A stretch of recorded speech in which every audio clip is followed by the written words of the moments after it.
বিনোদ ডাক্তারের পরামর্শে একদিন পৌষের হিমশীতল প্রভাতে ব্যোমকেশ, সত্যবতী আর আমি ডালটনগঞ্জে উপস্থিত হলাম। বিহার প্রদেশের অন্তর্বর্তী এই স্থানের মাহাত্ম্য বহুদিন ধরেই শুনে আসছি, তাই আজকে নিজেরাই স্বচক্ষে পরখ করতে চলে এলাম। কলকাতায় থাকতেই অতিরিক্ত পরিশ্রমের ফলে ব্যোমকেশ হঠাৎ এক কঠিন রোগে আক্রান্ত হয়ে পড়ে। প্রায় মাসখানেক সময় ধরে সত্যবতী প্রাণপাত পরিশ্রমের মাধ্যমে তার স্বামীকে প্রায় মৃত্যুর মুখ থেকে ফিরিয়ে আনে। মৃত্যু নামক করাল ঘাতকের হাতছানি আটকানো সম্ভব হলেও ব্যোমকেশের শরীর অত্যাধিক মাত্রায় দুর্বল হয়ে পড়ে। তাই ডাক্তারের পরামর্শে উত্তম জল হাওয়ার সন্ধানে আমাদের ডালটনগঞ্জে আগমন ঘটে। অবশ্য এখানে আসার সুফল কিছুদিনের মধ্যেই পেতে শুরু করি। ব্যোমকেশের শরীরের চমৎকারভাবে পুনরুদ্ধার হতে থাকে।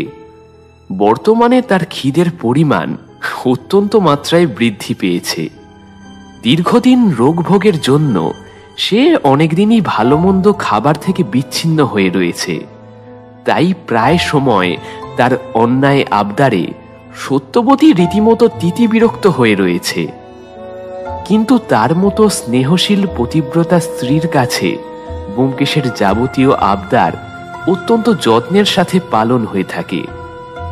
এইভাবেই দিন 7-8 দিন সেখানে কাটিয়ে আবার শরীর চাঙ্গা করে আমাদের কলকাতায় ফেরার ইচ্ছা ছিল।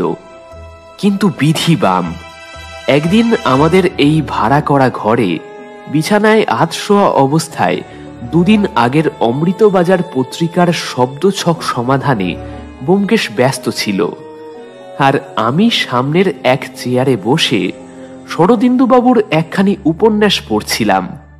আচমকা ব্যোমকেশ বলে বসল, বৃত্তাসুরের আগের জন্মের নাম কি ছিল? 4 অক্ষর। আমার তখন লেজে গোবরে অবস্থা হয়ে গেছে। পুরাণ নিয়ে পড়াশোনা অনেককাল আগে করেছি বটে, কিন্তু ইদানিং আর করা হয়নি।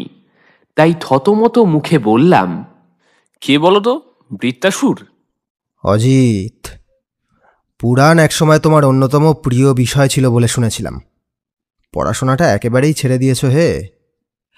বৃত্তাসুর হলো বিখ্যাত অসুর, যাকে মারার জন্য দধিচি মুনির 5 হাড় দিয়ে ইন্দ্রের বজ্র তৈরি হয়েছিল।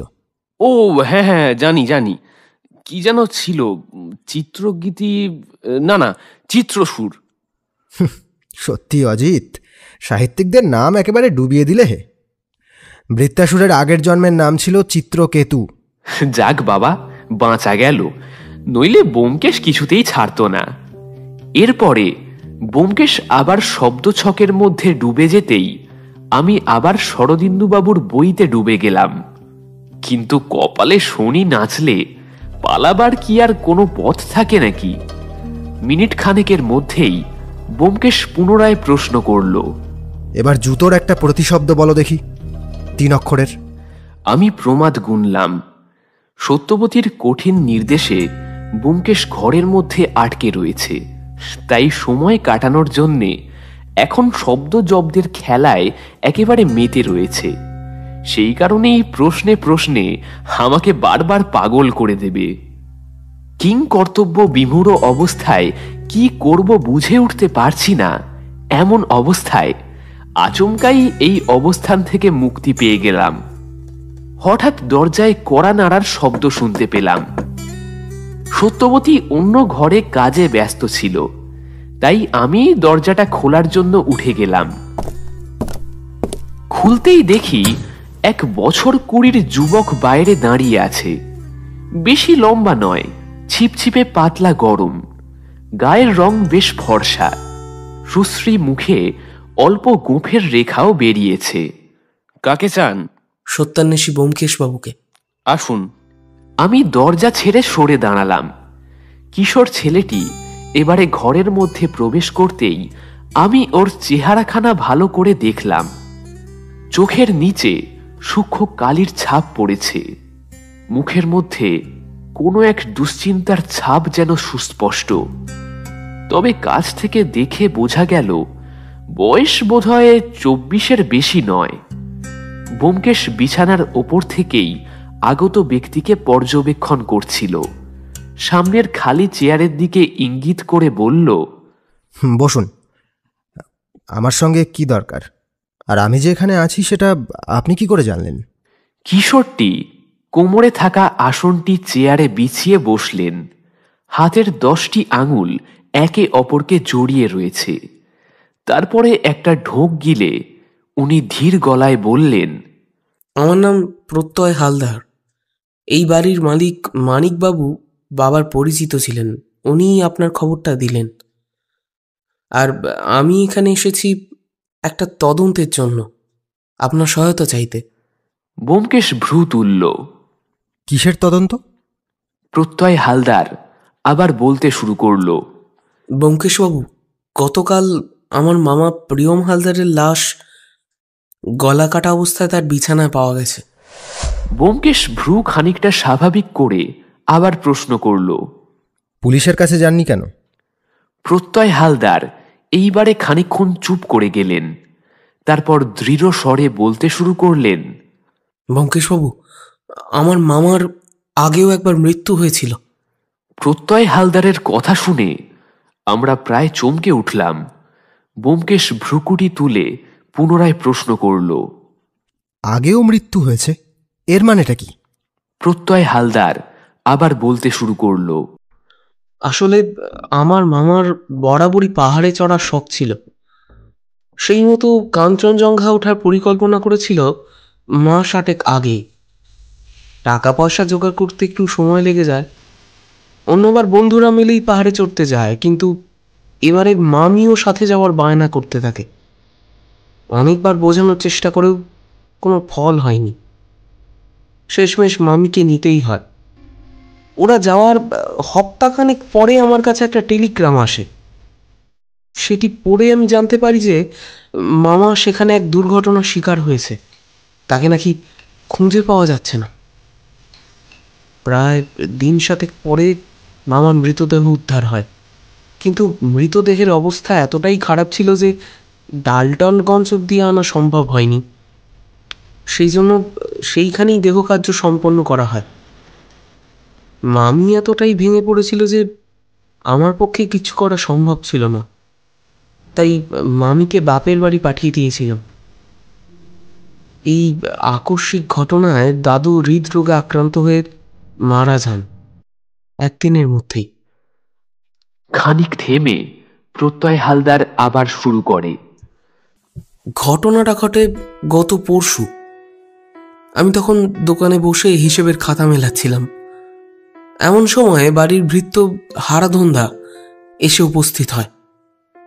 সচরাচর উনি কখনোই দোকানে আসেন না, তাই ওনাকে ওই সময় দোকানে দেখে খানিক চমকে উঠেছিলাম। এদিকে হারাধন্দার মুখ থমথমে হয়ে রয়েছে, কোনো কথাই উনি বলতে পারছেন না। কোনো কিছু দেখে উনি রীতিমতো ভয় পেয়েছেন। আমি জিজ্ঞাসা করাতে উনি শুধু একটাই কথা বলতে পারলেন, বড় দাদাবাবু ফিরে এসেছেন। কথাটা শুনে আমি হতবাক হয়ে গেলাম। মাস 6 আগে যার মৃত্যু সংবাদ শুনেছিলাম, আচমকা তার পুনরুদ্ধার শুনে বেশ খানিকটা চমকে উঠেছিলাম। আমি দোকানে কর্মচারীর হাতে সব দায়িত্ব ফেলে রেখে তৎক্ষণাৎ হারাধন্দার সাথে বাড়িতে ফিরে আসি। বাড়িতে এসে আমি চমকে উঠি, কারণ সদর দরজার সামনেই দাঁড়িয়ে প্রিয়ম হালদার, মানে আমার মামা। তার সাথে কথা বলতে গিয়ে আমি আরও চমকে উঠি, কারণ এই কয়েক মাসের কোনো স্মৃতি তার মনের মধ্যে ছিল না। কেমন একটা বেকুবের মতন হাবভাব ছিল তার। আর সবচেয়ে অবাক করার বিষয় হলো, মামার শরীরের মধ্যে আঘাতের চিহ্ন বর্তমান। আমি ওকে বৈঠকখানায় বসিয়ে হারাধন্দাকে দিয়ে ডাকতে পাঠালাম উত্তম ডাক্তারকে। উত্তম ডাক্তার আমাদের এখানে খুবই নাম করা, কিন্তু উনিও মামাকে দেখে রীতিমতো চমকে উঠলেন, কারণ বেড়াতে যাওয়ার আগেই এই ডাক্তারের কাছে ঘুরে এসেছিলেন কি একটা দরকারে। আর এই 6 মাসেই তার চেহারার এত পরিবর্তন হয়ে গেছে। কোনো রকম রোগের উৎস বের করতে পারলেন না। একটা ঘুমের ওষুধ দিয়ে উনি চলে গেলেন। এরপরে মামাকে তার ঘরে নিয়ে গিয়ে শুইয়ে দেওয়া হলো। বিকেলের দিকে মামা একটু সুস্থ বোধ করলে আমি মামিকে সব কিছু জানিয়ে একটা টেলিগ্রাম করে দিই। গন্ডগোলটা বাঁধল গতকাল। আমি মামাকে খাইয়ে দিয়ে দোকানে গেছি, কাজের মধ্যেই ডুবেছিলাম। প্রায় ঘন্টাখানেক পরে আবার হারাধন্দা দোকানে এসে হাজির। ওনাকে দেখে এবার আমি রীতিমতো বিরক্ত হলাম, কিন্তু উনি যা বললেন তা শুনে আমার হাত পা একেবারে ঠান্ডা হয়ে গেল। বেলার দিকে মামার চা খাওয়ার অভ্যেস ছিল, সেই অনুযায়ী ওনাকে চা দিতে গিয়ে হারাধন্দা দেখেছেন যে মামার গলা কাটা মৃতদেহ বিছানার উপরে পড়ে আছে। ব্যোমকেশ এতক্ষণ চুপ করে প্রত্যয়বাবুর সব কথা শুনছিল। এইবারে সে প্রশ্ন করল, আপনার বাড়িতে কে কে আছেন? প্রত্যয় বলতে লাগল, আমার মা বাবা তো অনেক বছর আগেই মারা গেছেন, তাই মামার বাড়িতেই মানুষ হয়েছি। এখানকার বাজারে হালদার মনোহারীর দোকান বেশ চালু দোকান। ভগবানের আশীর্বাদে গ্রাহক খুব একটা খারাপ হয় না। আমার দাদু নিজের হাতেই দোকানটা শুরু করেছিলেন। বছর দেড়েক আগে পক্ষাঘাতে আক্রান্ত হয়ে পড়েন। এর ফলে দাদু ঘর থেকে বেরোতেই পারেন না। বছরখানেক আগে মামার বিবাহ হয় জলপাইগুড়ি নিবাসী সুপ্রভা দেবীর সাথে। মামার এই পাহাড়ে আকস্মিক মৃত্যুর পরে স্বাভাবিকভাবেই মামি মুষড়ে পড়েন। বেশ কিছুদিন আমাদের বাড়িতেই উনি ছিলেন। এই মাসখানেক হলো উনি বাপের বাড়িতে গেছেন। ব্যোমকেশ বলল, তা পুলিশ এই দ্বিতীয়বার খুনের ব্যাপারে কি বলছে? ব্যোমকেশের প্রশ্নের জবাবে প্রত্যয় এবার উত্তর দিল, বাড়ির সবাইকে তো পুলিশ জেরা করেছে, এমনকি হারাধন্দাকে অবধি ছাড়েনি। সেরকম কোনো খবর তো পাচ্ছি না। ব্যোমকেশবাবু, আমি আপনার কাছে বড় আশা করে এসেছিলাম, আপনি দয়া করে এই তদন্তের ভারটা নিন। প্রত্যয়বাবুর কথা শেষ হতেই ব্যোমকেশ বলল, প্রত্যয়বাবু, আপনার সমস্যার কথা তো বুঝলাম, কিন্তু আমার শরীরের যা অবস্থা তাতে এই মুহূর্তে বাইরে যাওয়া যাবে না, ডাক্তারের নির্দেশ আছে। কথাটা শুনেই প্রত্যয়বাবুর মুখ কেমন যেন পাংশুটে হয়ে গেল। উনি বলতে লাগলেন, আপনাকে এই তুচ্ছ ব্যাপারে মাথা ঘামাতে অনুরোধ করা আমার পক্ষে একেবারে উচিত হয়নি। আসলে কি জানেন ব্যোমকেশবাবু, এর একটা নিষ্পত্তি না হলে হয়তো আমার মামার এইরকম রহস্যজনকভাবে মৃত্যুর পরেও ফিরে আসা, আবার তার একদিনের মধ্যেই আবার হত্যাকারীর হাতে তার মৃত্যু, একে মামার প্রাণ বাঁচাতে পারিনি। তার উপরেই দুবার মৃত্যুর কোনো কিনারা করতে পারছি না। এর চেয়ে দুঃখের বিষয় আর কি হতে পারে বলুন? প্রত্যয়বাবুর কথা শুনে ব্যোমকেশ একটু লজ্জিত হয়ে বলল, না না, আমি কিন্তু একবারও বলিনি যে আমি তদন্ত করব না। আপনার এই ধাঁধার উত্তর পেতে হলে আজকের দিনটা ভাবতে হবে। আর একবার আপনার বাড়িতে গেলে খুব ভালো হতো, কিন্তু এই শরীরে কতটা কি পেরে উঠব তা নিয়ে আমার নিজেরই যথেষ্ট সংশয় আছে। প্রত্যয়বাবু বলে বসলেন, বেশ তো, আমি না হয় আগামী কালই গাড়ি পাঠিয়ে দেব। ব্যোমকেশ একটু চিন্তা করে বলল, ঠিক আছে, চিন্তার কোনো কারণ নেই। আশা করি এতে আপনার চিন্তা খানিকটা হলেও লাঘব হবে। অজিত আজ আপনার সঙ্গে গিয়ে দেখে শুনে আসুক। ওর মুখে সব কথা শুনে তারপর না হয় আপনার প্রশ্নের উত্তর দিয়ে দেব। ব্যোমকেশের কথা শুনে প্রত্যয়বাবুর মুখের যে অবস্থা হয়েছে তা দেখে সেই মাকড়সার রসের ঘটনাটা আবার মনে পড়ে গেল। এইরকম ভাবেই আমার বাল্যবন্ধু মোহনের মুখটা চোখের সামনে হঠাৎ ভেসে উঠল। সেও ঠিক আজকের মতোই মুখ করে বসেছিল। সেদিন যেভাবে খানিকটা অপমানের শিকার হওয়ার মুখ থেকে ব্যোমকেশ আমাকে উদ্ধার করেছিল, আজকেও ঠিক একই রকম ভাবে উদ্ধার করল। ব্যোমকেশ ব্যাপারখানা দেখে হাসি মুখে বলল, আপনি মনে হয় কেবলমাত্র লেখক অজিতকেই চিনেছেন, সেই জন্যই ওনাকে দেখে ঠিক আপনার ভরসা হচ্ছে না। একটা কথা আপনাকে হলপ করে বলতে পারি, গোয়েন্দা গল্পের লেখকদের বুদ্ধি কিন্তু গোয়েন্দার থেকেও বেশি তীক্ষ্ণ। আপনি যদি ওর মাকড়সার রসের তদন্ত কাহিনী শুনতেন, তাহলে ওর বুদ্ধিমত্তার উপরে এরকমভাবে প্রশ্ন তুলতে পারতেন না। মাঝে মাঝে আমাকে এমনভাবে কেসের ক্ষেত্রে সাহায্য করে থাকে যে আপনাকে বলে বোঝাতে পারবো না।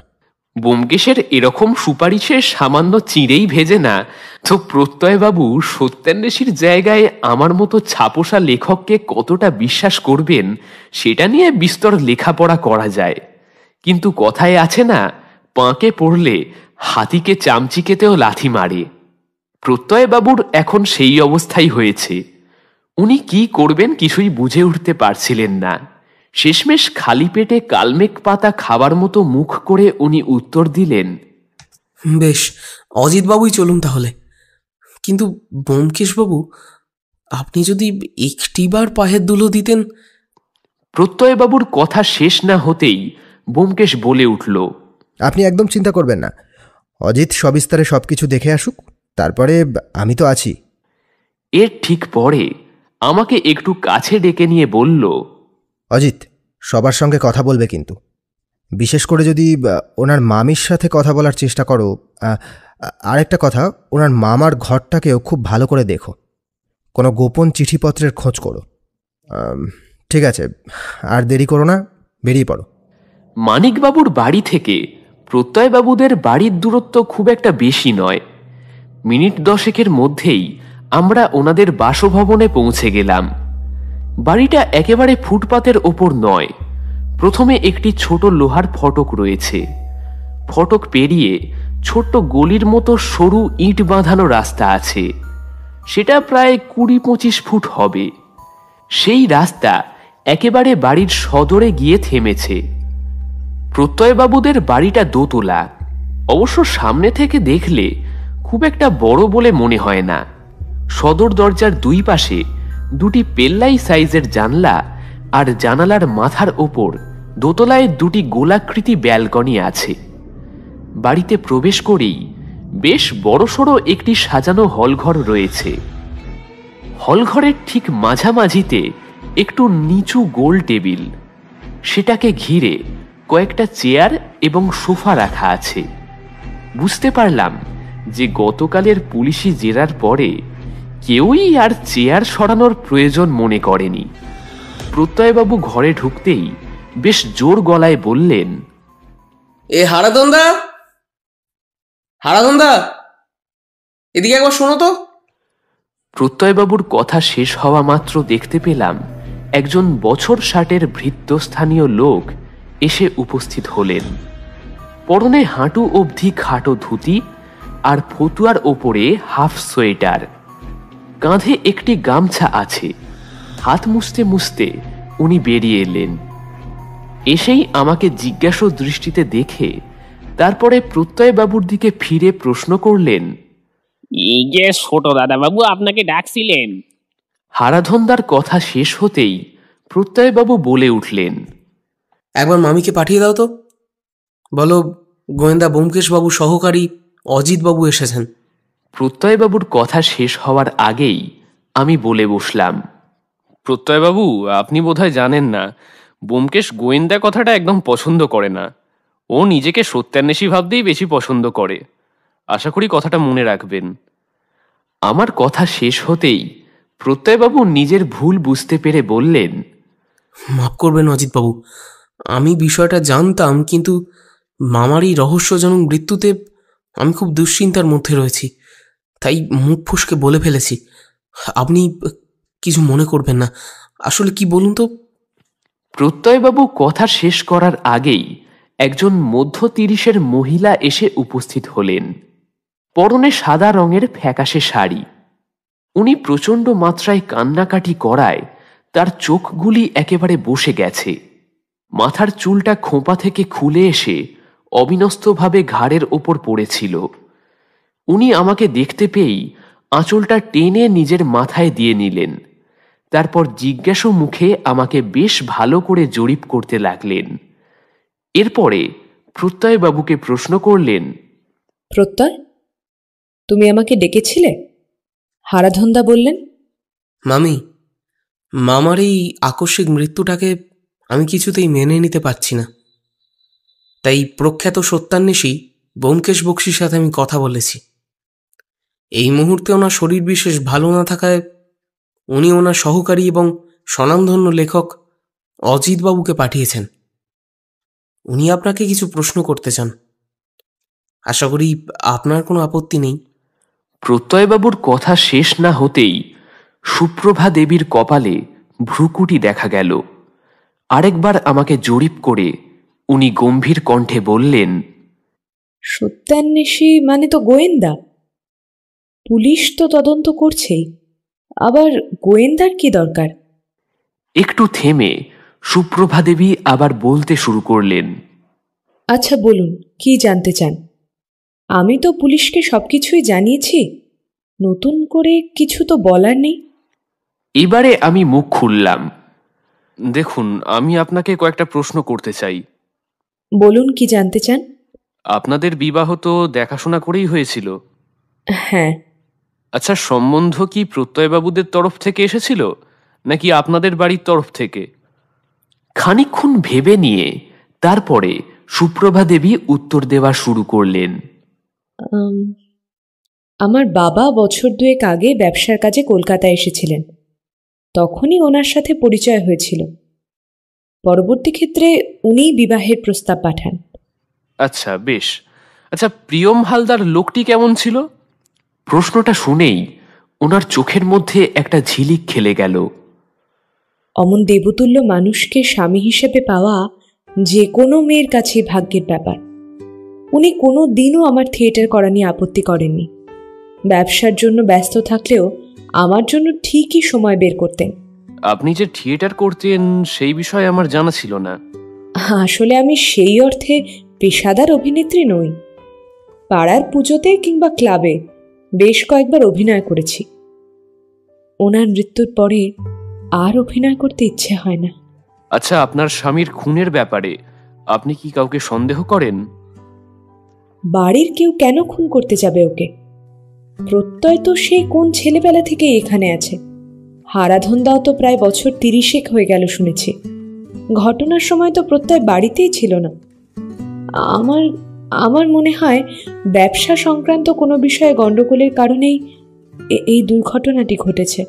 আচ্ছা, শুনেছিলাম ওনার নাকি পাহাড়ে চড়তে গিয়েও একবার মৃত্যু হয়েছিল। প্রশ্নটা শুনে সুপ্রভা দেবী বেশ খানিকটা বিব্রত হয়ে উঠলেন। কিছুক্ষণের মধ্যেই নিজেকে সামলে নিয়ে বলতে লাগলেন, ওই ঘটনার কথা আজও আমার স্পষ্ট মনে আছে। ওটার জন্য আমি নিজেকে কোনো দিনও ক্ষমা করতে পারবো না। সেবার আমার জোড়াচুরিতেই পাহাড়ে যাওয়ার পরিকল্পনা হয়েছিল। আমার পাহাড়ে চড়ার সামান্য অভিজ্ঞতা ছিল, কিন্তু ও ছিল এই বিষয়ে পোড় খাওয়া লোক। এমন একজন পোড় খাওয়া লোকের পাহাড়ে মৃত্যুটা কেমন যেন একটা লাগছে না? আর তাছাড়া ওনার মৃতদেহটা তো আপনারাই শনাক্ত করেছিলেন নাকি? আমার প্রশ্ন শুনে সুপ্রভা দেবী যে বিব্রত বোধ করছেন সেটা আর বলার অবকাশ রাখে না। বেশ খানিকক্ষণ চুপ থেকে তারপর নিজেকে সামলে নিয়ে সুপ্রভা দেবী বলতে শুরু করলেন, দেখুন, যেদিন পাহাড়ে ওঠার পরিকল্পনা করা হয় সেদিন বারংবার বাকি পর্বতারোহীরা বারণ করেছিল। সেদিন আবহাওয়ার অবস্থাও খুব একটা ভালো ছিল না। গত 7 দিন ধরেই বৃষ্টি হচ্ছে। আপনি তো জানেনই, সমতলের বৃষ্টি আর পাহাড়ে বৃষ্টির মধ্যে আকাশ পাতাল তফাৎ। পাহাড়ে বৃষ্টি হলে ধস নামার সম্ভাবনা, তাই সবাই বারণ করেছিল যাতে আমরা না উঠি। কিন্তু উনি বরাবরই একরোখা ছিলেন। কোনো কাজ একবার করবেন ঠিক করলে সেটাকে করেই ছাড়েন। সেই মতো খারাপ আবহাওয়া উপেক্ষা করেই আমরা বের হতে বাধ্য হই। আমাদের সাথে থাকা শেরপা শেষমেশ নিমরাজি হয়েই চলতে শুরু করে। আমরা দুধকোশী নদীর পাশে গ্রামটাকে পেরোনোর পরে একটা দড়ির সেতু পাই। আমাদের সেই সেতু বেয়ে এগিয়ে যেতে হবে, তারপরে নদী পেরোতে হবে। আমাদের মধ্যে সব থেকে সতর্ক ছিলেন উনি। বারংবার আমাকে সতর্ক করে দিয়ে বলছিলেন খুব সাবধানে এগোতে, নইলে যে কোনো সময় পা ফসকে পড়ে যেতে পারি। আমার যাতে কোনো অসুবিধা না হয় তাই উনি ঠিক আমার পেছনেই ছিলেন। একসময় আমরা ঘন্টার পর ঘন্টা হেঁটে চলেছি। চড়াই ভেঙে ক্রমশ এগিয়ে যাচ্ছিলাম গন্তব্যের দিকে। সেই সময় আমি আর হাঁটতে পারছিলাম না। উনি আমাকে ওনার জলের বোতল এগিয়ে দিয়ে বললেন বিশ্রাম নিতে। আমার তখন শ্বাসের পরে শ্বাস পড়ছে, মনে হচ্ছে যেন প্রাণটাই বেরিয়ে যাবে। এমন বিপদসংকুল পরিস্থিতি হবে জানলে কিছুতেই ওনাকে জোরাজুরি করতাম না। এই সব কথাই ভাবছি, তখন কি করে জানি উনি আমার মনের কথা বুঝতে পেরেছিলেন। উনি তখন বলেছিলেন যে আরো কিছুটা পথ পেরোলেই আমরা পৌঁছে যাব চোমলুংমাতে। আমি তো পুরো হতবাক হয়ে গিয়েছিলাম। আমার অজ্ঞতাটা উনি বুঝতে পেরেছিলেন, তাই আমাকে বুঝিয়ে দিয়ে বলেন যে তিব্বতীরা এভারেস্টকে চোমলুংমা বলে থাকে। তারপরে কি হলো কে জানে, সামনের দড়ির সেতুটা বেরোতে গিয়ে পা পিছলে পড়ে যান নিচে। আমি চিৎকার করছিলাম, বাহ্য জ্ঞান আমার তখন শূন্য হয়ে গিয়েছিল। কি করব কিচ্ছু বুঝে উঠতে পারছিলাম না। শেরপা সেই সময় অনুসন্ধানকারীদের সাথে কিভাবে জানি যোগাযোগ করে। আবহাওয়া খারাপ হওয়ার জন্য কিছুতেই ওর শরীরটাকে খুঁজে পাওয়া যাচ্ছিল না। শেষমেশ বেশ কয়েকটি উদ্ধারকারী দলের সহযোগিতায় ওনার দেহটি উদ্ধার হয়। এত দিন ধরে খোলা আকাশের নিচে থাকার জন্য অত্যন্ত ঠান্ডায় ওনার শরীরটা জমে গিয়েছিল। শুধুমাত্র মুখটা দেখে ঠিকমতো শনাক্ত করা সম্ভব হয়নি। আমি ওনাকে চিনতে পেরেছিলাম ওনার গলায় থাকা লকেটটা আর বুকের ওপরে থাকা জরুর দেখে। আপনি বাপের বাড়িতে চলে গেলেন কেন? আমার প্রশ্ন শুনে সুপ্রভা দেবী একটা দীর্ঘশ্বাস ছেড়ে আবার বলতে লাগলেন, পাহাড় থেকে ফিরে এসে বৈধব্যের জীবন বেছে নিতে বাধ্য হই। আমার জীবন থেকে এই কয়েক মাসে একে একে চলে গেছে সব সকালহাট। বাড়িতে থাকলে মনে হতো এই বুঝি এসে আমাকে ডাকবেন। একা থাকতে থাকতে মনে হতো এত বড় বাড়িটা যেন আমাকে গিলে খাচ্ছে। তাই সিদ্ধান্ত নিয়েছিলাম বাপের বাড়িতে চলে যাওয়ার। বেশ, আপনাকে আমার শেষ প্রশ্ন। প্রত্যয়বাবু যখন আপনাকে প্রিয়মবাবুর এই আবার ফিরে আসার কথাটা বলেন, তখন আপনার কি মনে হয়? আমি জীবনের রং আবার খুঁজে পাই, কিন্তু বাবার আকস্মিকভাবে শরীরটা খারাপ হয়ে পড়ে, তাই ওখান থেকে বেরোতে একটু দেরি হয়ে যায়। ওখানকার সবকিছু গুছিয়ে যখন ডালটনগঞ্জে ফিরলাম, তখন সব শেষ হয়ে গেছে। গতকালকে ওনার মতো একজন ভালো মানুষকে হত্যা করেছে। পুলিশ এসে জিজ্ঞাসাবাদ করে। ওনারা সন্দেহ করছেন যে ব্যবসা সংক্রান্ত কোনো ব্যাপার নিয়ে মতানৈক্যের জন্যই ওনার মৃত্যু হয়েছে। খুনির সন্ধানে পুলিশ চিরুনি তল্লাশি করছে। বেশ, সুপ্রভা দেবী, আপনি এবারে আসতে পারেন। নমস্কার। এবারে আমাকে নমস্কার জানিয়ে সুপ্রভা দেবী উঠে পড়লেন। উনি বেরিয়েই যাচ্ছিলেন, আচমকা থেমে গিয়ে দাঁড়িয়ে পড়লেন। তারপরে জিজ্ঞেস করলেন, অজিতবাবু, আপনি কি চায়ে চিনি খান? হ্যাঁ, তবে 1 চামচের বেশি দেবেন না। আচ্ছা। এই বলে সুপ্রভা দেবী সেখান থেকে প্রস্থান নিলেন। এবারে আমি প্রত্যয়বাবুকে বললাম, একবার আপনার দাদুর সাথে কথা বলতে চাই, যদি অবশ্য আপনাদের আপত্তি না থাকে। আমার প্রশ্নের উত্তরে প্রত্যয়বাবু বললেন, দেখুন অজিতবাবু, দাদুর সাথে আপনি মামার বিষয় নিয়ে কথা বলবেন সেখানে আমার কোনো আপত্তি নেই, তবে উনি পক্ষাঘাতে আক্রান্ত হয়ে শয্যাশায়ী হয়ে পড়েছেন। সেই জন্য তার শরীর অত্যন্ত দুর্বল হয়ে পড়েছে। আপনি আসুন আমার সাথে, আমি একবার দাদুর সাথে কথা বলি। এই বলে প্রত্যয়বাবু চেয়ার ছেড়ে উঠে পড়লেন। আমিও তার সাথেই উঠে পড়লাম। তারপরে ওনার পিছু পিছু চলতে লাগলাম। এবারে আমরা 2টো ঘর পেরিয়ে 3 নম্বর ঘরের সামনে এসে উপস্থিত হলাম। প্রত্যয়বাবু পর্দা সরিয়ে ভিতরে প্রবেশ করলেন। তারপরে আমাকে হাতের ইশারায় বাইরে দাঁড়াতে বললেন। একটু পরেই ওনার কণ্ঠস্বর শুনতে পেলাম, দাদু, দাদু। এবারে ঘরের ভিতর থেকে একটা ভাঙাচোরা গলা শোনা গেল। কে কে ডাকে? দাদু, আমি প্রত্যয়। মামার কেসটার জন্য ব্যোমকেশ বক্সির সাথে কথা বলেছি। উনি অসুস্থ বলে আসতে পারেননি, কিন্তু সঙ্গে করে ওনার সহকারী এবং স্বনামধন্য লেখক অচিতবাবুকে পাঠিয়ে দিয়েছেন। ওনাকে ভেতরে আসতে বলি। নিশ্চয়, আমি চাই প্রিয়মের খুনের তদন্ত হোক। ওই পুলিশগুলোর ওপরে আমার বিন্দু মাত্র ভরসা নেই। ওরা দিনকে রাত করতে পারে। অজিত বাবুকে ভেতরে নিয়ে আয় তো। প্রত্যয়বাবুর দাদুর কথা শেষ হতেই পর্দা সরিয়ে প্রত্যয়বাবু বেরিয়ে এলেন। তারপরে আমাকে ভিতরে নিয়ে গেলেন। আমি ভিতরে ঢুকতেই প্রথমেই ঘরের ঠিক মাঝখানে একটি প্রকাণ্ড পালঙ্ক চোখে পড়ল। ঘরের কোণে রাখা রয়েছে স্ট্যান্ড ল্যাম্প, নামজাদা আর্টিস্টের পেইন্টিং, তামা, ব্রোঞ্জ, পিতলের ছোট বড় নানান রকম শিল্প স্থাপত্য থেকে যেন বৈভবের দুটি ঠিকরে বেরোচ্ছে। সেই পালঙ্কের মধ্যে বালিশে মাথা দিয়ে এক ব্যক্তি শুয়ে রয়েছে। গায়ের ওপরে একখানি কম্বল চাপা দেয়া রয়েছে। উনি আমার দিকে ফ্যাল ফ্যাল করে চেয়ে রয়েছেন। মনে হচ্ছে যেন সন্তান শোকে কাতর এক পিতা আর্তভাবে অনুরোধ করছেন। ওনার বয়স বোধ করি ৬০-৬২ বেশি নয়, কিন্তু মাথার সমস্ত চুল পেকে গিয়ে এক অদ্ভুত ধরনের শ্রীহীন পাংশুটে রঙের হয়ে রয়েছে। কম্বলের ওপরে থাকা ওনার একখানা হাত দেখে এটা বেশ ভালো মতোই বুঝলাম যে হাড়ের ওপরে মাংসের পরিমাণ বেশ অনেকটাই কম। দীর্ঘ রোগভোগের ফলে তার গালের হাড় স্পষ্ট বোঝা যাচ্ছে।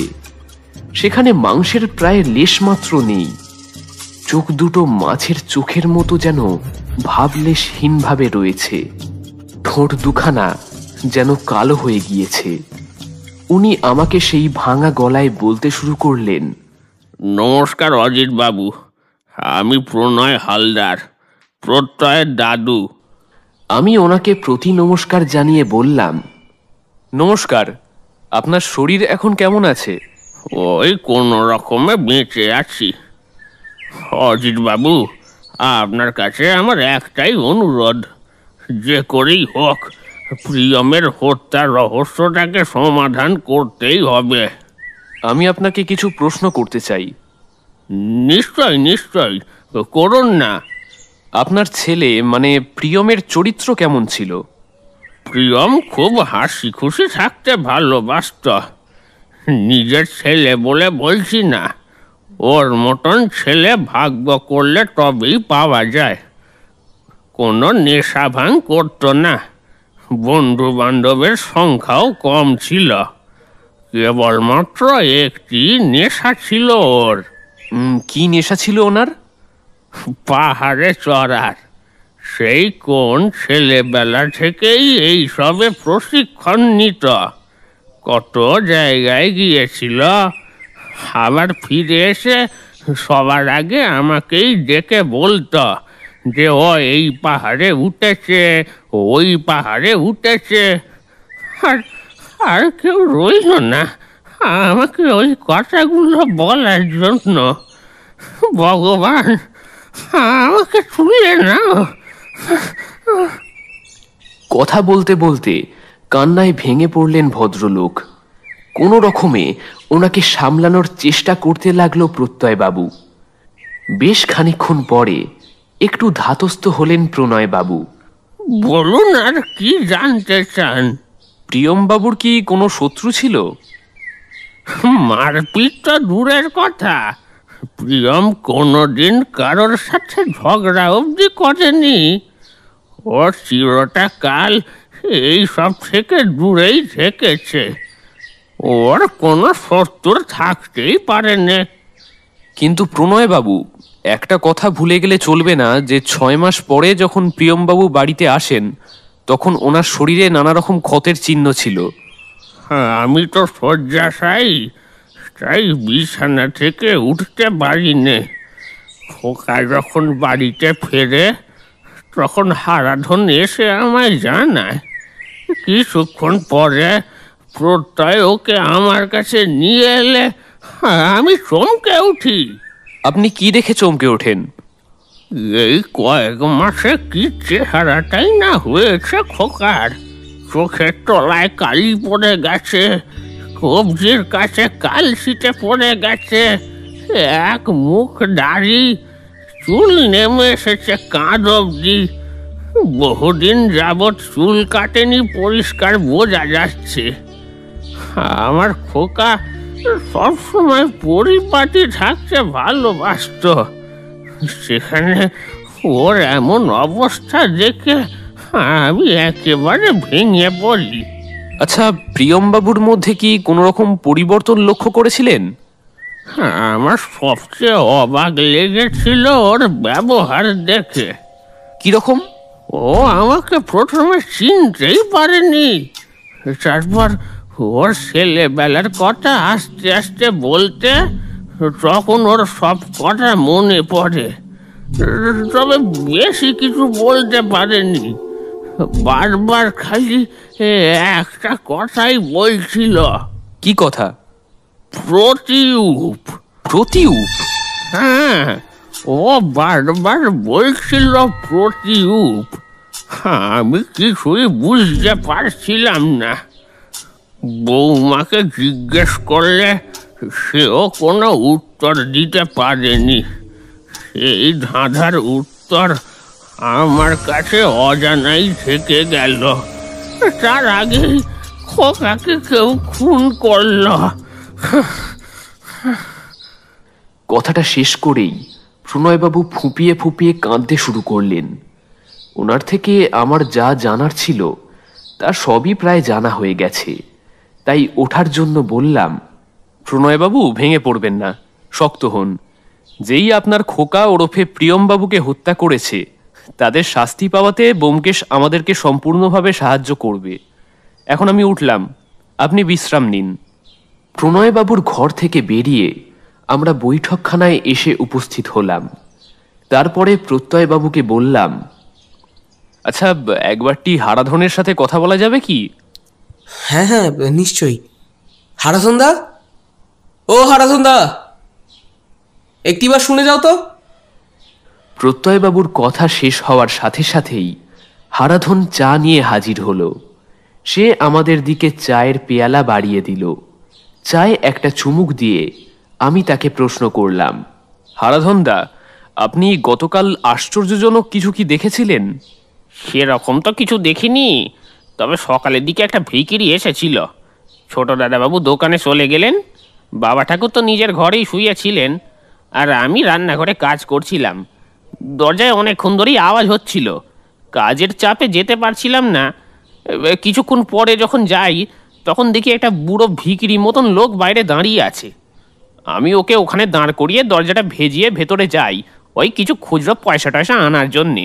কিন্তু কি আশ্চর্য, এসে দেখি লোকটা ভিক্ষে না নিয়েই চলে গেছে। এবারে প্রত্যয়বাবু মুখ খুললেন।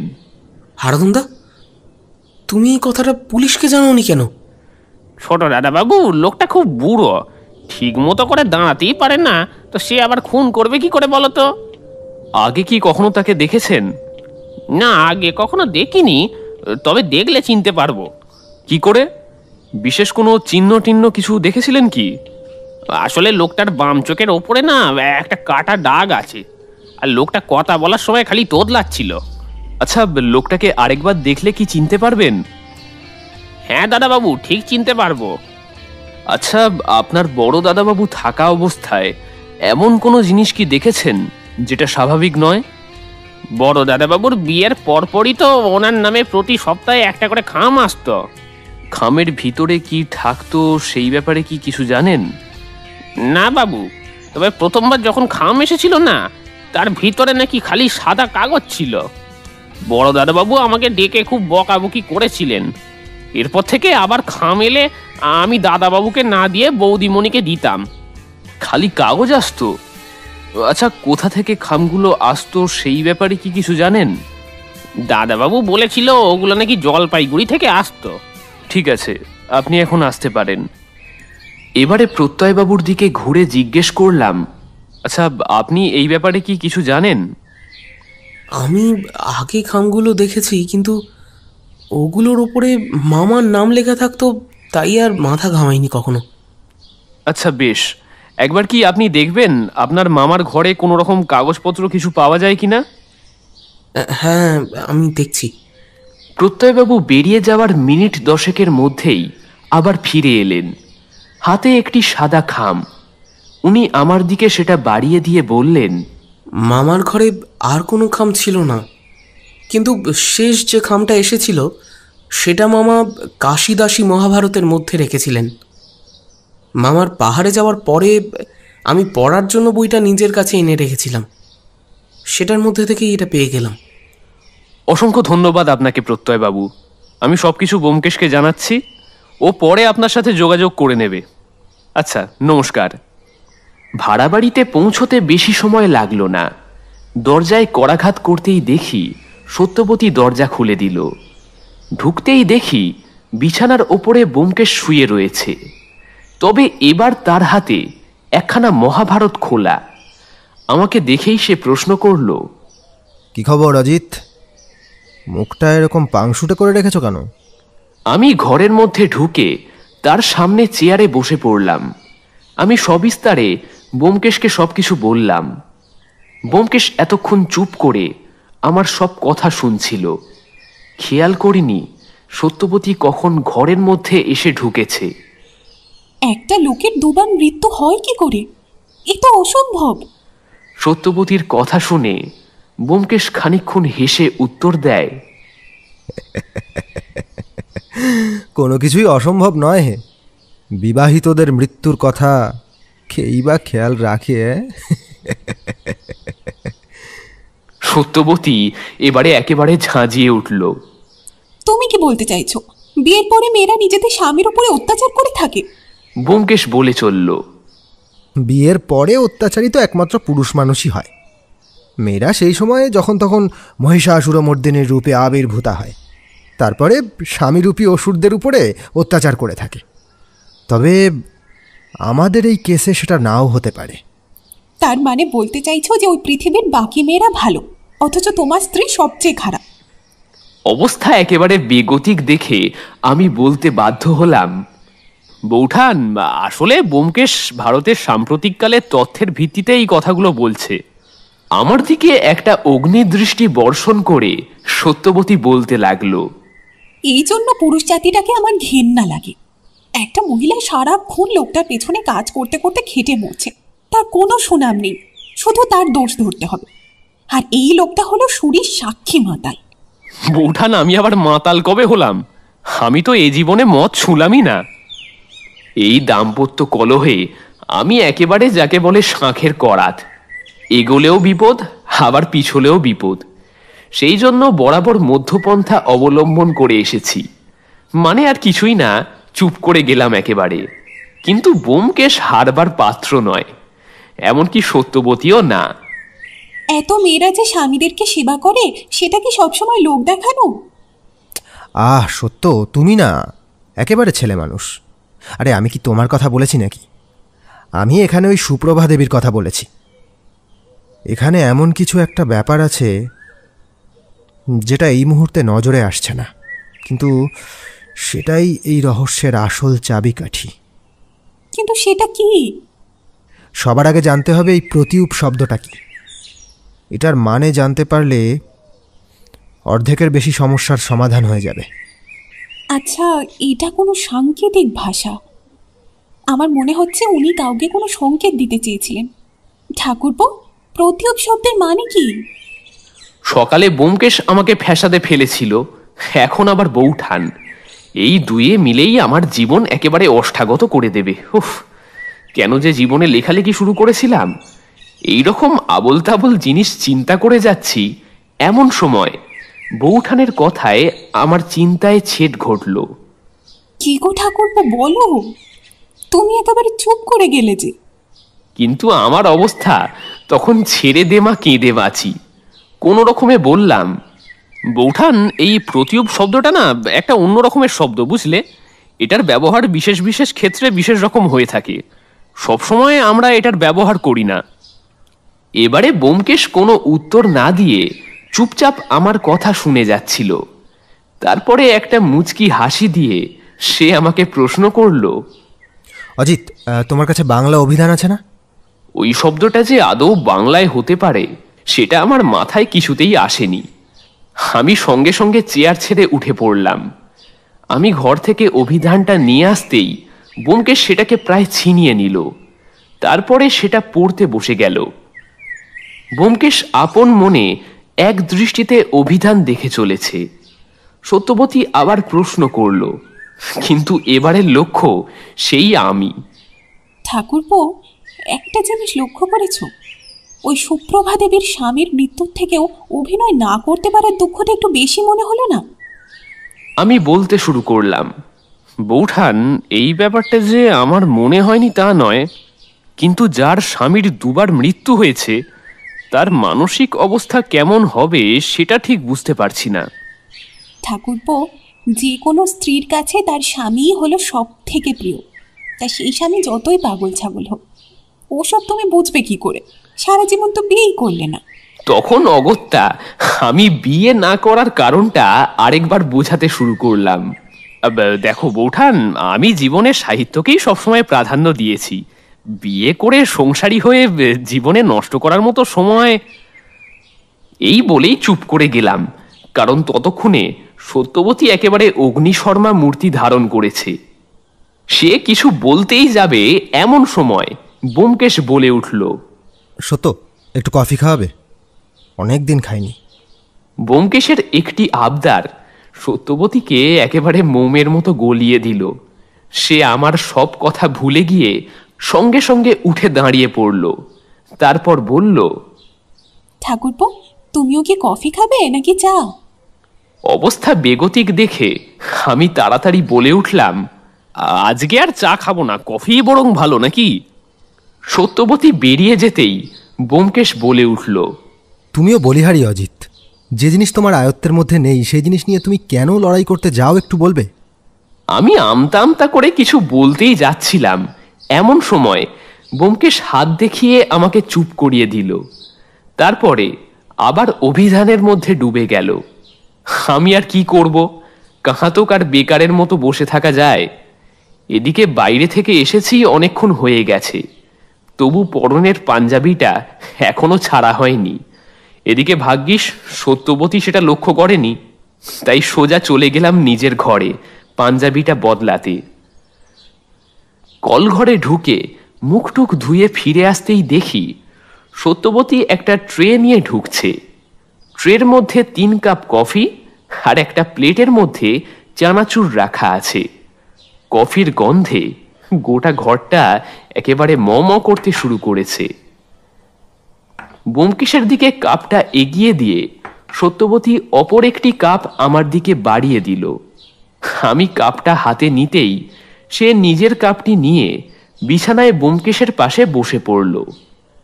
তারপরে বেশ কিছুক্ষণ চুপ করে থেকে সত্যবতী বলল, আচ্ছা ঠাকুরপো, এই প্রতিউপ শব্দটা কি বিদেশি কোনো ভাষা?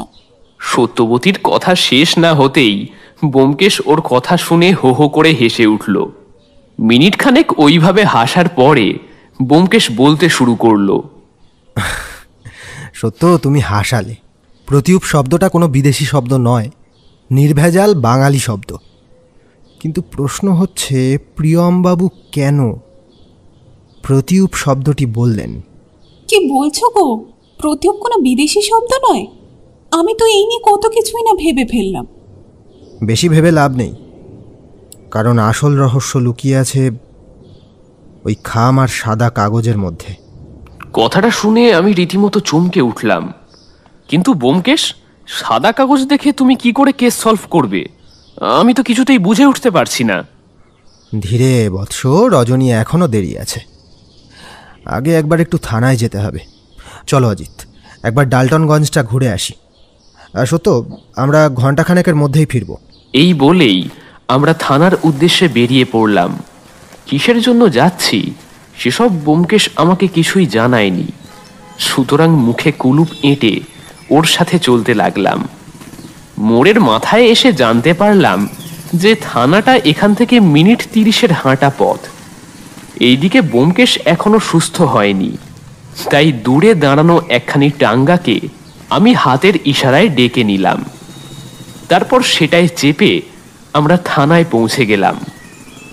ব্যোমকেশকে দেখেই টেবিলের সামনে বসা ইন্সপেক্টর তার গমগমে গলায় বললেন, আরে ব্যোমকেশ যে, তুমি ডাল্টনগঞ্জে কবে এলে?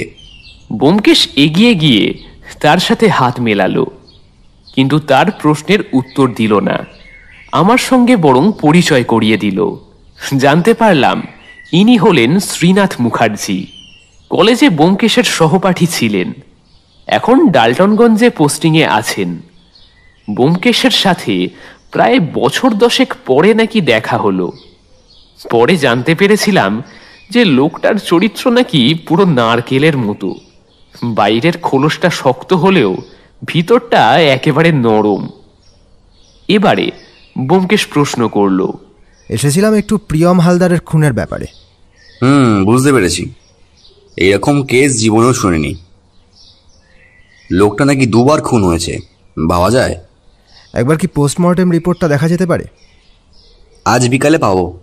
টেবিলের ওপরে সামান্য ঝুঁকে শ্রীনাথ মুখার্জি মোটা মোটা ভুরু নাচিয়ে বলল, ব্যাপারটা কি বলতো?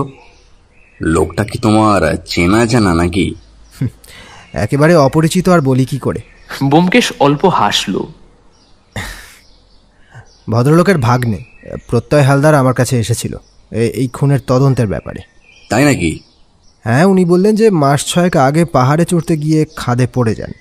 প্রায় দিন 7 পরে তার মৃতদেহ উদ্ধার হয়। এই ঘটনার পরে গত পরশু বিধ্বস্ত অবস্থায় প্রিয়মবাবুকে দেখা যায় ডাল্টনগঞ্জে। তার হাতে দড়ি দিয়ে বাঁধার চিহ্ন ছিল। মাঝখানের সময়টার কোনো কথাই নাকি তার মনে ছিল না। গতকাল তার গলা কাটা লাশ উদ্ধার করা হয়। জানো তো ব্যোমকেশ, আমি গতকাল ওনাদের বাড়ি গিয়ে সবকিছু ভালো করে সার্চ করি, জেরাও করেছিলাম, কাউকে বাদ দিইনি। সেখান থেকে অদ্ভুত একখানা খামের সন্ধান পাই, যার মধ্যে কেবল সাদা কাগজ ছিল। সাদা কাগজ? হ্যাঁ, সাদা কাগজ। আমি অনেকভাবে চেষ্টা করেছি, কিন্তু কোনোভাবেই পাঠোদ্ধার করতে পারিনি। মনে তো হয় না ওর ভিতরে কোনো রকম কিছু সংকেত আছে বলে। এরকমভাবে খুন করলো অথচ কেউ জানতেও পারলো না, ব্যাপারটা কেমন একটা লাগছে না? ঠিকই বলেছ, কিন্তু সেই সময় ওই বাড়িতে একজন পক্ষাঘাতে পীড়িত শয্যাশায়ী বৃদ্ধ এবং অপরজন স্মৃতি ভুলে যাওয়া প্রিয়ম হালদার ছিলেন। হারাদন এখানে অনেক বছর ধরে কাজ করছে, সুতরাং তার কি মোটিভ থাকতে পারে? আমরা জেরা করেছি অনেক। আমাদের সামনে আচ্ছা আচ্ছা লোক মুখ খুলে দেয়, এই তো কোন ছাড়। আর কেউ কি উপস্থিত ছিল? না হলে খুনটা করলো কে? আশেপাশে অনেক খোঁজাখুঁজি করেও সেরকম কিছু পাইনি। তুমি কিছু জানো বলে মনে হচ্ছে, বলতে পারো? তাহলে কিন্তু পুলিশের বিশেষ উপকার হবে। প্রত্যয়বাবুর কাছ থেকে সবকিছু জেনে অজিত একবার ওদের বাড়িতে গিয়েছিল। সেখানেই জানতে পেরেছে যে একজন ভিখিরি গোছের লোক এসেছিল, যার বাম চোখের উপর কাটা দাগ আছে এবং কথা বলতে গেলে তোতলায়। লোকটাকে হারাধন দেখেছে, চিনতে পারার কথা। কি? এ তো খুব বড় একটা ক্লু। টেবিলের ওপরে থাকা বেল বাজিয়ে শ্রীনাথ চিৎকার করে উঠল, রাম সিং, রাম সিং! মুহূর্তের মধ্যে প্রায় দৈত্যাকার চেহারার এক কনস্টেবল গোছের লোক আমাদের সামনে এসে উপস্থিত হলো। লোকটার সামনে এক প্রকাণ্ড ভুঁড়ি। তার চেহারার বর্ণনা করলে একমাত্র মহিষাসুরের সাথেই তুলনা চলে। ওরকম জুলফি অবধি পেল্লাই মার্কা গোঁফ কোনো মানুষের যে থাকতে পারে সে সম্বন্ধে আমার কোনো ধারণাই ছিল না। চোখে পুরু কাঁচের চশমাও রয়েছে। টেবিলের সামনে এসে সেলাম ঠুকে দাঁড়ালো রাম সিং। ওকে দেখেই শ্রীনাথ বলল, রাম সিং, আমার একজনের হদিশ লাগবে। লোকটার বাম চোখের নিচে কাটা দাগ আছে, আর কথা বলার সময় তোতলায়। আমাদের রেকর্ডে দেখো তো এরকম কেউ আছে কিনা। জি স্যার। রাম সিং সেলাম ঠুকে চলে গেল। সে চলে যেতেই শ্রীনাথ বলতে শুরু করলো, বুঝলে ব্যোমকেশ, এই রাম সিং লোকটা খুব কাজের। ওই ভিখিরি যদি কেউ থেকে থাকে তাহলে ঠিক তার সন্ধান পেয়ে যাব। অনেক উপকার করলে ব্যোমকেশ। ব্যোমকেশ এবারে মুখে কেজো হাসি হেসে বলল, হ্যাঁ, শুধু সাদা কাগজের রহস্য উদ্ধার হলো না। দেখো ব্যোমকেশ, হাতে এখনো সময় আছে, দেখি একবার চেষ্টা করে। আচ্ছা, লেবু চা খাবে নাকি? রাম সিংয়ের হাতে লেবু চা কিন্তু খুব সুন্দর খেতে, এবার খেয়ে দেখো না। ব্যোমকেশ এইবার যেন চমকে উঠল। কি বললে? লেবু? ওহ, এতক্ষণ মাথায় আসেনি কেন? কি ব্যাপার বলো তো ব্যোমকেশ? তুমি এক কাজ করো, বাজার থেকে গোটা কতক লেবু আনতে পাঠাও, বাকিটা বলছি। বাজারে যাওয়ার দরকার নেই, থানার পাঁচিলের ধারেই একটা লেবু গাছ আছে, সেখানে প্রচুর লেবু হয়। দাঁড়াও, ব্যবস্থা করছি। মিনিট 5 মধ্যেই গোটা চারেক লেবু হাজির হয়ে গেল। এবারে একটা ছুরির সাহায্যে লেবুগুলো কাটতে শুরু করলো ব্যোমকেশ। আমি আর শ্রীনাথ অবাক হয়ে ওর কাণ্ড কারখানা দেখছি। পাঞ্জাবির খুঁট দিয়ে লেবুর রসটা সাদা কাগজের দুই পাশে ভালো করে ব্যোমকেশ লাগাতে লাগলো। তারপরে কোনায় ধরে কাগজটাকে একটু ওপরে তুলে ধরলো, কিন্তু না, কিছুই দেখা যাচ্ছে না। তারপরে চেয়ার ছেড়ে উঠে ব্যোমকেশ সোজা জানালার দিকে এগিয়ে গেল, কিন্তু লাভের লাভ কিছুই হলো না। এরপরে শ্রীনাথ কিছু একটা চিন্তা করে পকেট থেকে দেশলাই বের করলো। একটি কাঠি জ্বালিয়ে কাগজের পিছনে ধরতেই যেন ম্যাজিকের মতো কাণ্ড ঘটে গেল। হঠাৎ করেই যেন সাদা কাগজের ওপর কয়েকটা অক্ষর ফুটে উঠতে লাগলো। ব্যোমকেশ বলতে শুরু করলো, কোনো চিন্তা করো না। তারপরে ওটা কি লেখা? পথের কাঁটাকে সরাবার সময় হয়ে গেছে, হালদার বংশ শেষ করে ছাড়ব। ব্যোমকেশ, এসবের মানেটা কি? যা বুঝতে পারছি তাতে কেউ হালদার বংশের উপরে আঘাত হানতে চাইছে। অন্য চিঠিগুলো থাকলে সুবিধা হতো। কিন্তু তল্লাশির সময় সুপ্রভা দেবী বললেন যে সবকটা চিঠি নাকি জ্বালিয়ে দেওয়া হয়েছে। তাহলে এখন উপায় কি? কথাটা শেষ হতেই ব্যোমকেশের চোখের মধ্যে আবার সেই বুদ্ধিদীপ্ত চাহনিটা ফুটে উঠল। তার মানে এই রহস্য সমাধানের জন্য ব্যোমকেশ একটা দিশা খুঁজে পেয়েছে। কিন্তু শ্রীনাথ বাবুর সামনে সেটাকে ও আদৌ ভাঙতে রাজি নয়। তাই ব্যোমকেশ খুব বুদ্ধি করে উত্তর দিল, এই মুহূর্তে হালদার বাড়ির বাইরে একটা পুলিশি পাহারার ব্যবস্থা করলে খুব ভালো হয়। আশা করছি খুব শিগগিরই সেই ভিখারি ধরা পড়বে। আচ্ছা, এখন উঠলাম শ্রীনাথ, অনেক বেলা হয়ে গেল। এই বলে আমরা বেরোতেই যাব, এমন সময় শ্রীনাথ বলে উঠল, কতদূর যাবে? গাড়িতে করে ছেড়ে দেওয়ার ব্যবস্থা করছি। না না, তা আর লাগবে না, অনেকদিন পরে বাইরে বেরোলাম। আচ্ছা, এখন আসি। বাইরে বেরিয়ে পাঞ্জাবির পকেট থেকে সিগারেট ধরাতেই যাব, এমন সময় ব্যোমকেশ বলল, অজিত, সিগারেট না খেলে যে মাছের টোপ ফেলা যাবে না। আমি তো অবাক হয়ে গেলাম। এতক্ষণ ধরে এত কিছুর পরে কিনা ব্যোমকেশ বলছে মাছের টোপ। ওর মাথাটা কি একেবারেই খারাপ হয়ে গেল নাকি? না মানে মাছের টোপ নিয়ে কি হবে? আমার মনের মধ্যে চলা প্রশ্নগুলো ব্যোমকেশ ঠিকই পড়তে পেরেছে।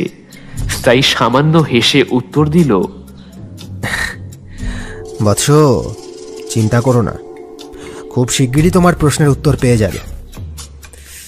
এবারে একটু হালদার বাড়িতে যেতে হবে, সেখানে গেলেই সব প্রশ্নের উত্তর পাবো। এখন সময় সন্ধে 6 ঘটিকা।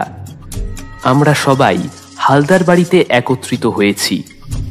গতকাল থানা থেকে বেরোনোর পরে ব্যোমকেশ আমাদেরকে বাড়ি পাঠিয়ে দিয়েছিল, কিন্তু তারপর থেকে আজ অবধি অনেক কিছুই করেছে, কিন্তু মুখে যেন কুলুপ এঁটে বসে আছে। কিছু বললে শুধু একটা কথাই বলছে, আজকে রাতেই নাকি জবনিকা পতন। কি হবে কে জানে। আচমকা ব্যোমকেশের কথায় ছেদ ঘটল। উপস্থিত সুধীজনদের জানাই শুভ সন্ধ্যা। আজকে সবাই আমরা একত্রিত হয়েছি একটি রহস্যের সমাধান করতে। তবে এই সমাধান কার্য শুরু করার আগে আমি অনুমতি নিতে চাই শ্রীযুক্ত প্রণয় হালদার মহাশয়ের থেকে। কথাটা শেষ হতেই সবাই এর ওর মুখ চাওয়াচাই করতে লাগলো। ব্যাপারটা বুঝতে পেরে ব্যোমকেশ অল্প হেসে আবার বলল, আসলে এই ডাবল টাইম মার্ডার কেসের সূত্রপাত ঘটে আজ থেকে অনেক বছর আগে। সন্তান সম্ভবা স্ত্রীকে নিয়ে প্রণয় হালদার জলপাইগুড়িতে গিয়েছিলেন ব্যবসার কাজে। সেই সময় প্রসব যন্ত্রণা ওঠায় ডাক্তার বৈরাগ্যের বাড়িতেই তিনি সন্তান প্রসব করেন। সেদিন তিনি জন্ম দিয়েছিলেন 2 যমজ পুত্র সন্তানের। তার মধ্যে একটি মৃত বলে ডাক্তার বৈরাগী ঘোষণা করে দেন। কিন্তু হালদার দম্পতি জানতেন না যে সেই মৃত সন্তান পরবর্তীকালে জীবিত হয়ে ওঠে। হালদারবাবুর সন্তানকে আমরা সবাই চিনি, প্রিয়ম হালদার। কিন্তু তার সেই তথাকথিত মৃত সন্তানটি হল প্রসেনজিৎ মিত্র, যিনি মানুষ হয়েছিলেন ডাক্তার বৈরাগীর নিঃসন্তান নার্স সুলতা দেবীর কাছে। প্রসেনজিতের যখন 10 বছর বয়স, তখন তার জন্মরহস্যের কথা জানিয়ে দেন সুলতা দেবী। সেই মতো ছোট থেকেই সে তার আসল বাবা মায়ের কাছে দেখা করতে যাওয়ার জন্য নানা রকম ফন্দি ফিকির করতে থাকে।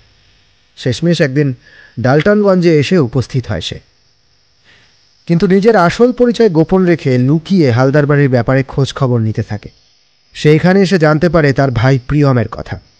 প্রিয়মের সম্পর্কে সবকিছু জানার পরে প্রচণ্ড এক হিংসা কাজ করতে থাকে তার মধ্যে, কারণ সামান্য বেতনের এক নার্সের পক্ষে সব শখ আহ্লাদ পূরণ করা সম্ভব ছিল না সুলতা দেবীর। আর সেখানে প্রিয়ম কিছু চাওয়ার আগেই সেটা পেয়ে যেত। মনের মধ্যে তৈরি হওয়া এই হিংসা থেকেই এক ঘৃণ্য খেলায় মেতে ওঠে প্রসেনজিৎ মিত্র। প্রিয়মবাবুর ছিল পাহাড়ে চড়ার শখ, সেই মতো তার সঙ্গে আলাপ করল পর্বতশৃঙ্গ চড়ার সঙ্গী হতে। এদিকে সুপ্রভা দেবীর সাথে থিয়েটার করতে গিয়ে আলাপ হয় প্রসেনজিতের। তার ডায়লগ ডেলিভারি থেকে শুরু করে সব কিছুতেই আদর্শ অভিনেতা হিসেবে নিজেকে পরিচিত করেন উনি। কিন্তু বাদ সাধল ভাগ্য। সুপ্রভা দেবীর বাবা বিয়ে ঠিক করলেন প্রিয়ম হালদারের সাথে। এই কাজটি তিনি করেছিলেন ওনাকে না জানিয়েই। রাগে ক্রোধে ফেটে পড়েছিলেন সুপ্রভা দেবী। সেই সময় ঠিকও করেছিলেন পালিয়ে যাওয়ার। প্রসেনজিৎ মিত্র তার জন্ম ইতিহাস সুপ্রভা দেবীকে আগেই জানিয়েছিলেন, তাই এরকম সুযোগ হাতে আসতেই ফাঁদলেন নতুন এক ফন্দি। তাই বিয়ের কিছু মাস পরেই পাহাড়ে চড়ার জন্য সুপ্রভা দেবী আবদার করেন পাহাড়ে যাওয়ার। নতুন স্ত্রীর আবদার অত সহজে ফেলা যায় না। প্রিয়মবাবুও ফেলতে পারেনি, তাই স্ত্রীর টোপটা গিলে নিলেন। জলপাইগুড়ি পৌঁছানোর কিছুক্ষণের মধ্যেই বন্দি করে রাখা হলো প্রিয়মবাবুকে। টাকা দিয়ে একটি মৃতদেহকে প্রিয়মবাবু সাজানো হলো। সাক্ষী দেন স্ত্রী সুপ্রভা, কারণ বিবাহিত পুরুষকে সবথেকে ভালোভাবে চেনেন তার স্ত্রীরা। পরিকল্পনা একেবারে ঠিক পথেই এগোচ্ছিল। এমন সময় ক্ষণিকের ভুলে ছাড়া পেয়ে যান প্রিয়মবাবু।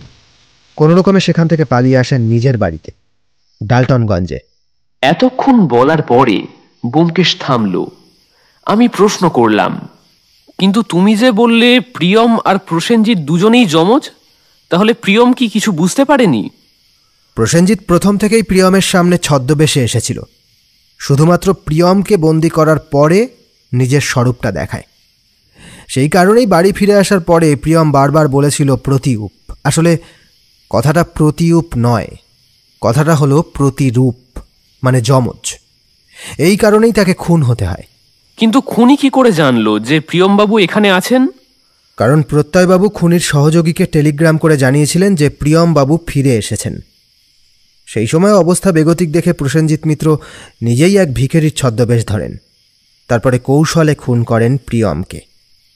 আসলে তার উদ্দেশ্য ছিল আসল প্রিয়মকে খুন করে সেই জায়গায় স্থলাভিষিক্ত হওয়া। ব্যোমকেশ তার কথা শেষ করেই দরজার কাছে গিয়ে নিচু স্বরে কিছু একটা বলল। সঙ্গে সঙ্গেই শ্রীনাথ একজন খোঁড়া ভিখিরিকে নিয়ে ঘরের মধ্যে প্রবেশ করল। সেই লোকটার বাম চোখের নিচে একটা কাটা দাগ আছে। ব্যোমকেশ আবার বলতে শুরু করলো, এখন আপনাদের সামনে হাজির করছি প্রসেনজিৎ মিত্রকে।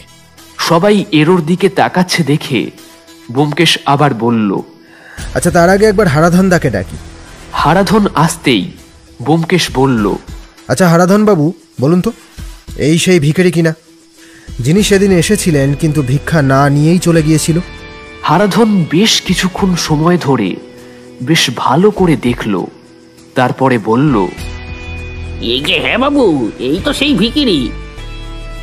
ধন্যবাদ হারাধন বাবু। প্রসেনজিৎ বাবু, এবার আপনার সাজ পোশাকটা খুলে ফেলুন, আপনার খেলা শেষ। এই বলে একটা টান দিয়ে ব্যোমকেশ নকল চুল দাড়ি খুলে দিল। আর তারপরে ধীরে ধীরে মুখের রং মুছে ফেলতেই চমকে উঠল প্রত্যয়বাবুরা। আরে, এ তো হুবহু মামা। ব্যোমকেশ বলল, হ্যাঁ হ্যাঁ, যিনি দেখতে আপনার প্রিয়ম মামার মতো, কিন্তু আপনার প্রিয়ম মামা নন। আচ্ছা ব্যোমকেশ বাবু, ওই সাদা কাগজটা কিসের জন্য ব্যবহার করা হতো? এই কাগজের উপর অদৃশ্য কালি দিয়ে লিখে সুপ্রভা দেবীকে নির্দেশ পাঠাতো প্রসেনজিৎ মিত্র। যেটার পাঠোদ্ধার করা যেত একমাত্র লেবুর রসে মাখিয়ে কাগজগুলোকে আগুনের সামনে ধরলে। শ্রীনাথ, তুমি প্রসেনজিৎ আর সুপ্রভা দেবীকে প্রিয়মবাবুর খুনের অপরাধে গ্রেপ্তার করতে পারো। পুলিশ এসে ভিখিরি রূপী প্রসেনজিৎ মিত্র এবং সুপ্রভা দেবীকে গ্রেফতার করে নিয়ে যায়। এবারে ব্যোমকেশ আবার বলে, আচ্ছা, নমস্কার, আসলাম। এমন সময় প্রত্যয়বাবুর কথা শুনতে পেলাম। মানে আপনার পারিশ্রমিকটা